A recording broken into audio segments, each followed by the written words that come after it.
Halo, selamat malam teman-teman semua. Marketnya hari ini lumayan asik ya. IHSG tadi kan tutup menguat, terutama Big Banks ya. Halo, malam BRI tadi naik 4%. Terus juga bank-bank lainnya itu juga kompak menguat. Sektor properti juga bergerak menguat, teman-teman. Dan kalau kita lihat IHSG ini kan udah mencapai resistennya lagi ya. Itu tadi kan nyampe 7186, terus tutupan kan memang sempat agak kempes dikit, tapi secara overall kan masih menguat, teman-teman. Yang jadi pertanyaan kan sekarang itu IHSG ini masih bisa lanjut nggak sih? Terus sentimennya apa sih, short term, mid term, long termnya? Kita akan bahas sedikit ya untuk IHSG. Sebelum nanti kita seperti biasa kita masuk ke stock pick. Kalau teman-teman ada pertanyaan mengenai saham juga silahkan ya teman-teman. And kalau kita lihat hari ini itu kan sektor secara overall yang menguat paling signifikan itu ada di sektor teknologi. Jadi saya akan ceritain sedikit dulu. Mungkin teman-teman udah tahu juga. Jadi tadi malam itu kan ada meeting The Fed ya, di mana The Fed ini tidak merubah suku bunganya. Ini sesuai dengan ekspektasi market. Tapi yang menariknya adalah akhirnya kan dulu sebenarnya kayak beberapa minggu yang lalu, sebulan lalu, para investor ini kan mereka itu mengekspektasikan bahwa The Fed itu nanti akan memotong suku bunga mereka di semester 1 2024. Tapi The Fed itu kan nggak pernah memberikan komentar yang oke, iya benar kita akan motong suku bunga nanti di semester 1 2024. Mereka tidak pernah seperti itu. Dan akhirnya di meeting kemarin ya, ini meeting tadi malam, mereka ini sudah memberikan sinyal bahwa kenaikan suku bunga ini sudah berakhir. Karena melihat ya angka inflasi ini sebenarnya kan udah mulai turun, terus data-data job market ini juga udah sebenarnya meskipun masih job market ini bergerak mix, tapi secara overall ini kan sudah menunjukkan perlambatan teman-teman untuk job market. Jadi bisa dibilang The Fed ini udah bisa mulai untuk planning kapan nih mau nurunin suku bunga. Jadi mereka melihat kemungkinan di awal tahun 2024 itu ada kemungkinan sudah bisa mulai potong suku bunga, teman-teman. Dan mereka melihat, investornya melihat, oke, kemungkinan ini kayaknya paling cepat itu ada di kuartal 1 di bulan Maret. Nah, sebenarnya ini kan positif, tapi ada satu hal yang ini sedikit berbeda dengan ekspektasi dari market. Jadi market itu kan mengekspektasikan untuk tahun depan akan ada pemotongan suku bunga. Itu awalnya ya ekspektasinya di beberapa minggu yang lalu atau 1-2 bulan yang lalu, saya lupa, di tahun depan itu 100 sampai 150 bips atau sekitar 1 sampai 1,5% lah untuk potong suku bunganya. And kemarin malam The Fed bilang ya kemungkinan itu mengindikasikan, kelihatan ya dari Fed Fund Futures itu adalah ekspektasi untuk The Fed itu nanti potong suku bunganya berapa. Itu di tahun depan kemungkinan The Fed memotong suku bunga itu sebanyak 3 kali. Jadi itu 0,75%, teman-teman. Memang ini kan di bawah ekspektasi market, nggak nyampe 1%, tapi paling nggak ekspektasi untuk kapan mulai suku bunganya itu dipotong itu sesuai dengan ekspektasi market. Makanya itu direspon sangat positif. Tadi malam kita melihat bursa Amerika Serikat semuanya hijau. Tadi pagi ini, siang ini, sore ini buka bursa Asia dibuka juga menguat, Eropa juga masih menguat, IHSG tutupan kan juga menguat. Makanya kalau nanti The Fed ini akan memulai potong suku bunga, sooner or later BI ini akan melakukan hal yang sama nih teman-teman. BI juga pasti akan memotong suku bunganya. Ya, kemarin itu kan mau nggak mau BI juga harus naikin suku bunga karena The Fed itu ya naikin suku bunga. Kalau Indonesia tidak menaikkan suku bunganya, spreadnya itu kan akan semakin jauh. Ini akan membuat Amerika Serikat terlihat lebih menarik dibandingkan Indonesia. Sedangkan orang kalau mau berinvestasi di Indonesia itu kan resikonya lebih gede daripada orang berinvestasi di Amerika Serikat. Makanya seharusnya risk premiumnya atau kayak suku bunganya di Indonesia lebih gede. Makanya kemarin tuh dinaikin juga. Tapi kalau The Fed ini udah mulai akan menurunkan, ya BI bisa juga untuk menurunkan suku bunganya teman-teman. As soon as nanti di tahun 2024 kuartal 1. Makanya tadi kita lihat sektor teknologi itu kompak menguat ya. And IDX Tekno itu kan naiknya lumayan kencang tadi teman-teman, itu hampir 6%. Terus IDX Property itu juga menguat kencang. Kenapa? Karena sektor-sektor yang sensitif terhadap perubahan suku bunga itu yang akan diuntungkan. Ya, teknologi, banking, properti. Dari sisi banking, bank yang paling diuntungkan kalau suku bunga turun ya itu adalah BBRI, teman-teman. Jadi makanya BBRI tadi itu nguatnya paling signifikan. Ini mungkin teman-teman kalau yang sering ikutin market talk kita juga sering bahas ya. Kalau ada suku bunga berubah, penurunan suku bunga, itu bank gede yang paling diuntungkan adalah BBRI. Terus ya sektor teknologinya Goto, Arto ini juga cukup menarik ya sebenarnya kalau kita lihat. Dimana kalau Goto ini memang kan beberapa hari yang lalu itu sempat koreksi setelah pengumuman TikTok ini kan masuk ke Tokopedia. Justru mungkin orang berekspektasi kenapa malah negatif, bukannya itu yang ditunggu-tunggu. Satu hal yang investor ini mungkin nggak gitu srek ya teman-teman. Ya saya nggak bilang mungkin ini akan negatif impactnya. Mungkin impactnya jangka panjang mungkin bisa positif teman-teman.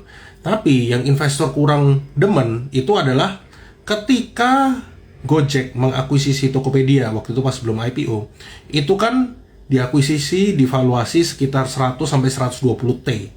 Kemarin 75%-nya kepemilikan Gojek atas Tokopedia dibeli TikTok.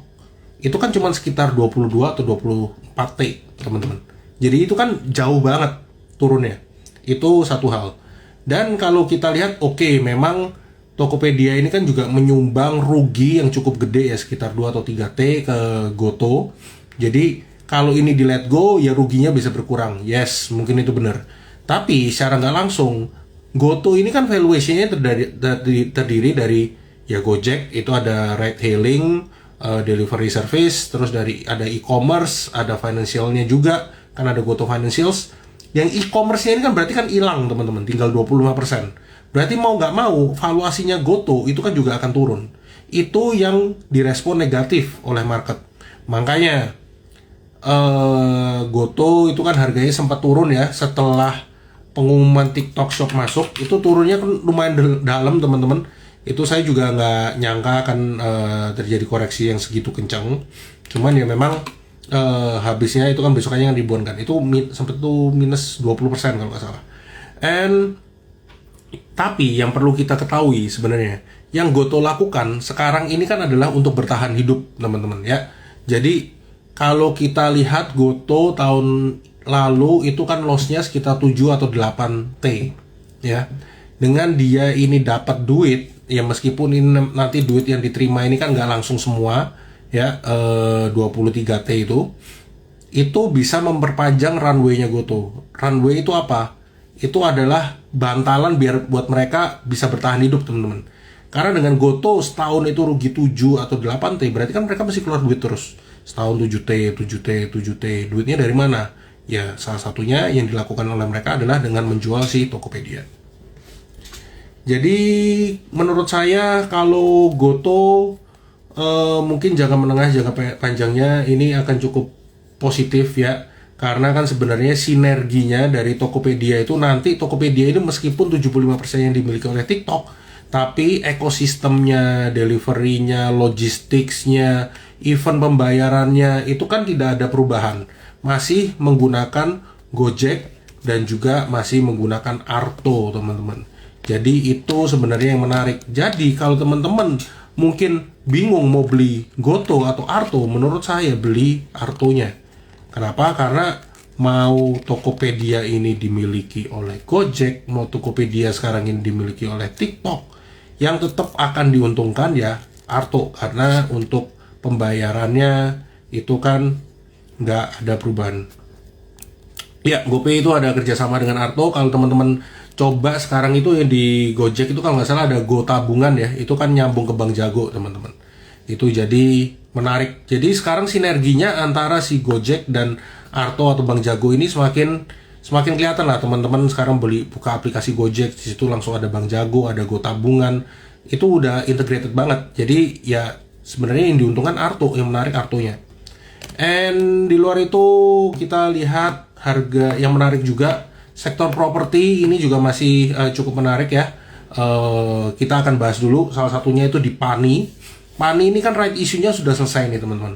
Right issue PANI itu terakhir kan kemarin, itu penebusan di harga 5.000. Jadi overhang-nya ini udah habis, udah lewat.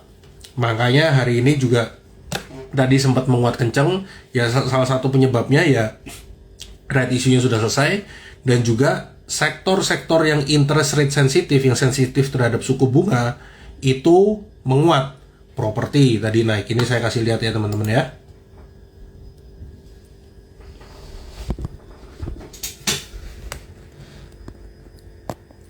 Nih,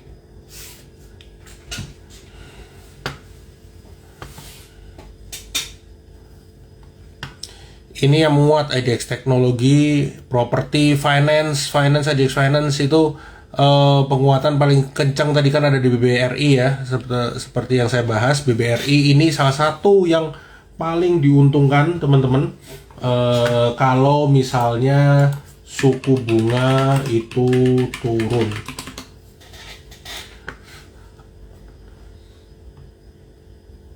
Alibaba itu punyanya di Lazada, bos.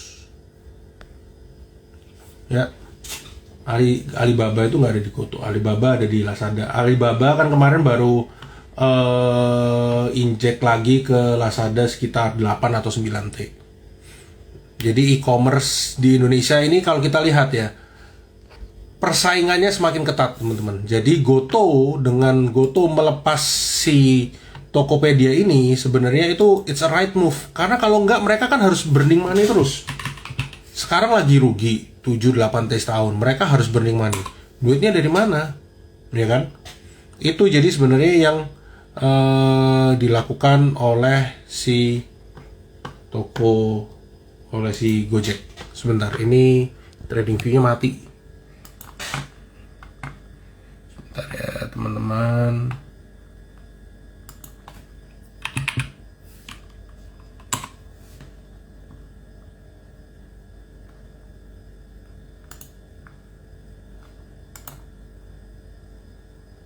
Nah, ini udah muncul.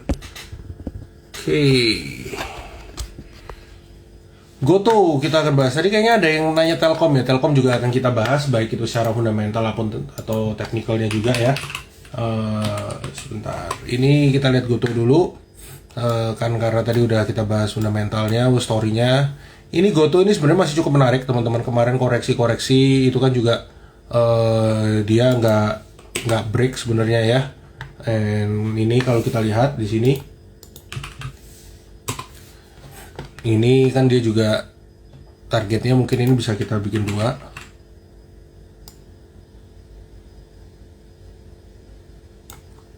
Nah, itu dia ada di 109 dan 131 teman-teman untuk si Goto.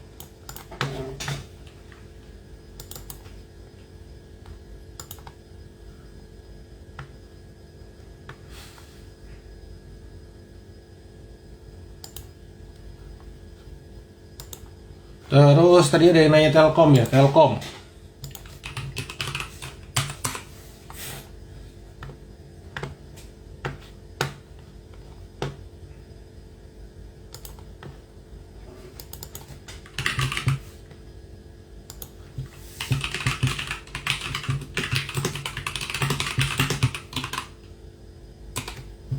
Ini kenapa lemot banget nih trading view-nya.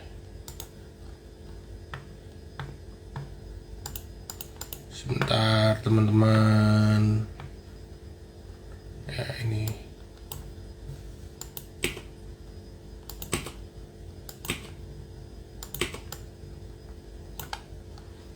Ini untuk teknikalnya Telkom. Telkom menurut saya oke aja ya. Tapi ya nggak ada something yang terlalu menarik sebenarnya. Oke, kita akan bahas sedikit ya mengenai Telkom.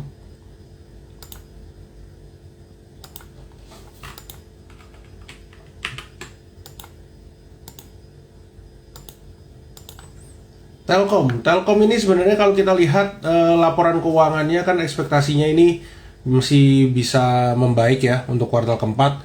Jadi Telkom ini yang bisa ngebuat Telkom naik salah satunya adalah IndiHome. Ya sekarang kan IndiHome ini udah masuk ke Telkomsel, and jadi kan lebih ada sinergi. Nanti kalau ada sinergi itu lebih kelihatan ya impactnya seperti apa teman-teman. Jadi itu yang sebenarnya cukup menarik tuh. And ini kalau kita lihat ya di sini, ini risk rewardnya juga cukup menarik nih teman-teman. Stop lossnya kan di dekat-dekat sini, ya itu di 3760. Target itu ada di 4030 teman-teman. Itu untuk si Telkom. Terus kalau ada yang mau naik saham seperti biasa silahkan ya teman-teman, monggo aja silahkan ditulis di sini. Kalau ada yang mau ditanyakan,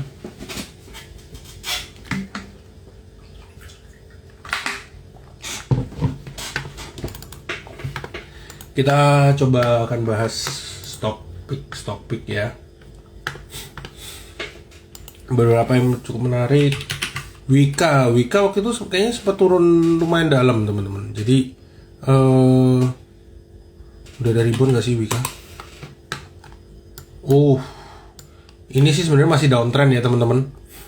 Saya sih bakal stay away. Ya ini memang menguat hari ini, tapi penurunannya kan udah sangat signifikan nih teman-teman. Ini kalau teman-teman lihat dari sini, ini kan downtrend ya.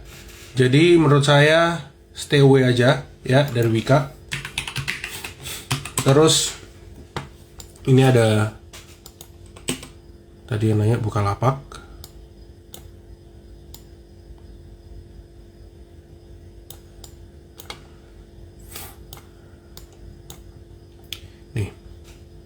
Bukalapak sebenarnya cukup oke ini. Stop lossnya di sini.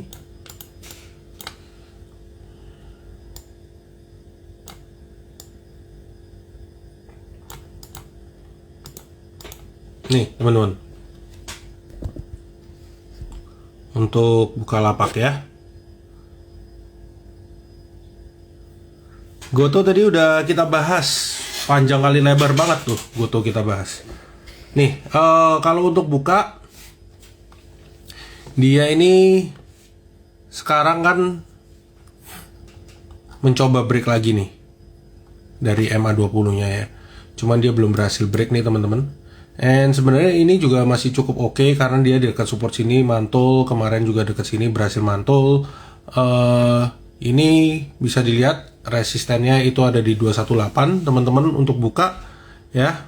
Terus yang mau saya ingetin, besok itu kan ada FTSE rebalancing ya. Itu mirip kayak MSCI. Jadi itu ada kemungkinan ya beberapa saham bisa dapat inflow atau bisa naik ya. Salah satunya yang masuk ke indeks FTSE itu ada di Aman, NCKL, RAM dan juga MAHA. BRPT.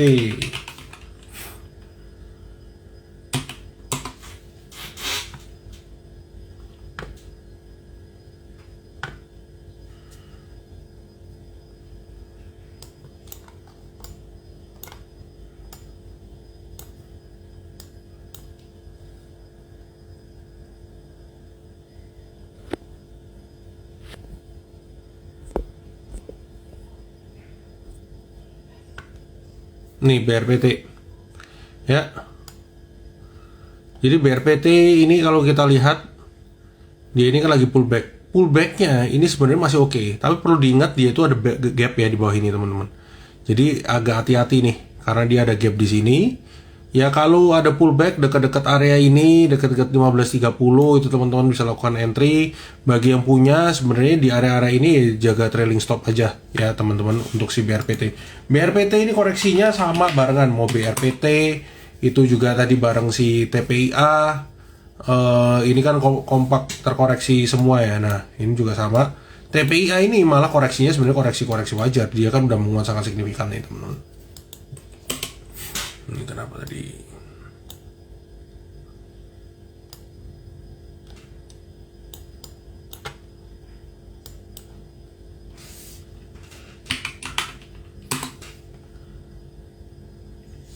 Ini kalau kita lihat PIA ya koreksinya malah koreksi wajar. Ntar ini kok nggak keluar. Nah,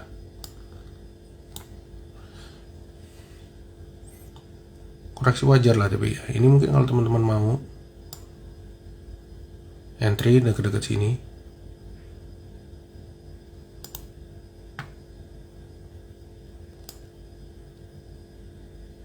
Nah, stop lossnya pakai candle yang ini. Brand, tadi ada yang nanya brand.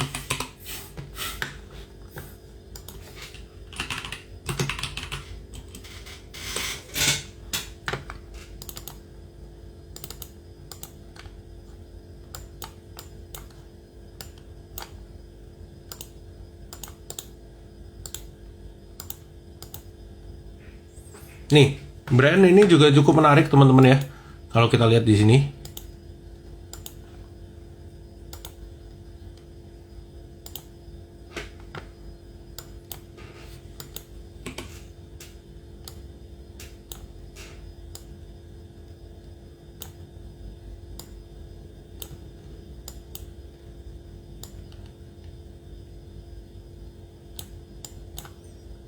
Ini teman-teman. Nggak usah di situ lah. Ininya saya naikin dikit.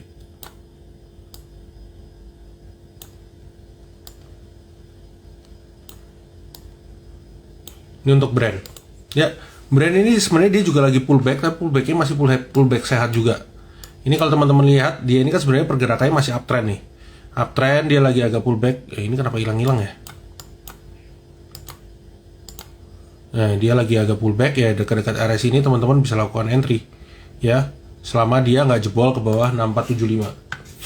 Itu untuk si brand GCTL.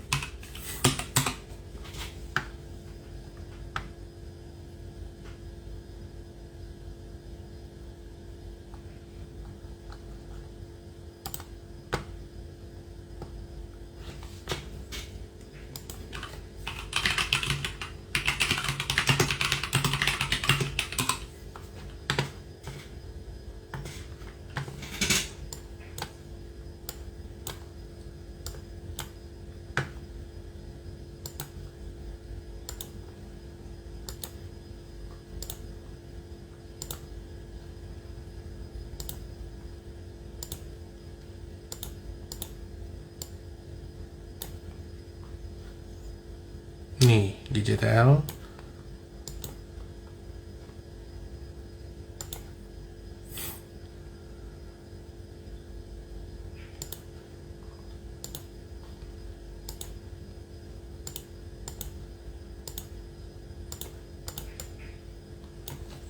Di GTL ini juga masih cukup oke ya teman-teman. Stop lossnya itu di bawah 920. Target itu ada di 1110 teman-teman untuk GTL. Terus tadi ada yang nanya Dewa.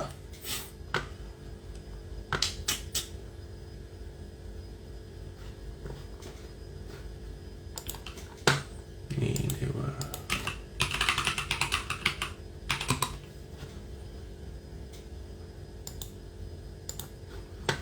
Dewa. Oh Dewa jebol hari ini. Minus 12% ya. Ini kena stop loss teman-teman Dewa. Kalau nih, jadi dia kan ada stop loss di 65 nih teman-teman. Dia kena stop loss ya. Kalau baru mau entry, teman-teman bisa spare sampai ke bawah sini nih. Bisa sampai ke dekat-dekat. Kita lihat besok dia berhasil ribuan atau enggak. Ini kan supportnya dekat-dekat sini. Besok kalau berhasil ribuan ini bisa lumayan sebenarnya teman-teman untuk si Dewa. PGO.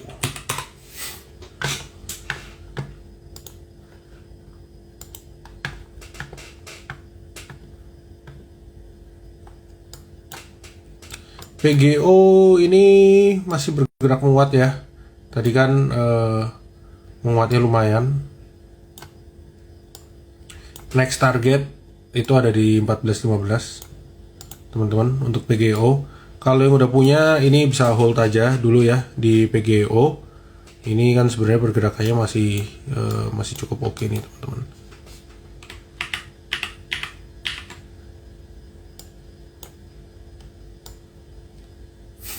untuk si PGO ya. Terus apalagi yang menarik, coba kita lihat.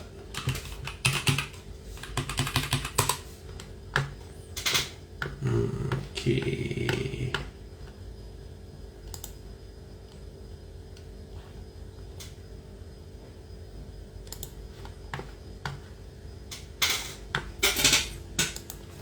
Aman ya, Aman ini besok masuk FTSE ya. Nah ini juga yang perlu di watch. Ini dia tuh ada stop loss di dekat sini teman-teman ya untuk Aman. Ini kalau teman-teman lihat ya, ini Aman dia stop lossnya di dekat 6.600, target itu di 7775. Oke teman-teman, sorry nggak bisa lama-lama. Jadi kalau teman-teman dengar juga suara saya lagi bindeng. Itu aja dulu. Hopefully besok sih kayaknya market masih lanjut rebound ya. Apa aja yang bisa fokus itu tadi di IDX Techno, Property, Finance itu masih sangat menarik.